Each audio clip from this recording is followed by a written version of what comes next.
جب میں ندوۃ العلماء میں پڑھتا تھا، میں فخر کے طور پر نہیں بلکہ تحدیث بن نعمت کے طور پر یہ بات بتاتا ہوں، صرف اس لیے کہ آپ کو اس بات پر ترغیب دلاؤں کہ اپنے اساتذہ کی قدر کس طرح کرنی چاہیے۔ جب میں ندوۃ العلماء میں پڑھتا تھا تو حضرت مولانا سعید الرحمن الاعظمی دامت برکاتہم العالیہ محتمم دارالعلوم ندوۃ العلماء کے گھنٹے میں اکثر میں اس چیز کی کوشش کرتا تھا کہ میں ایسی جگہ پر بیٹھ جاؤں کہ حضرت جب کتاب پڑھا کر اٹھیں اور باہر کی طرف جائیں تو حضرت کو جوتے میں پہنوں۔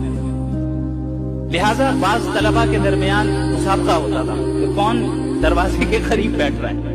میں وقت سے پہلے آتا تھا، وہاں بیٹھ جاتا تھا، اور یہ سلسلہ پورے سال رہا۔ جب ان کی کلاس ہوتی، ان کا درجہ لگتا، میں انہیں جوتے پہناتا تھا۔ حضرت نے پورے سال کچھ نہیں کہا۔ سال کے اخیر میں جب میں فارغ ہو رہا تھا، حضرت نے یہ جملہ کہا کہ آپ نے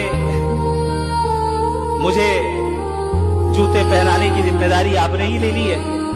میں دعا کرتا ہوں اللہ آپ کے ذریعے سے اس دین کا علم مشرق و مغرب میں پھیلائے گا۔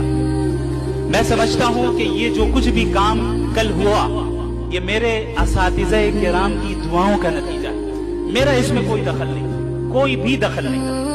میں نے بس ایک چیز کی پابندی کی کہ میں اپنے اساتذہ کی باتیں مانتا تھا۔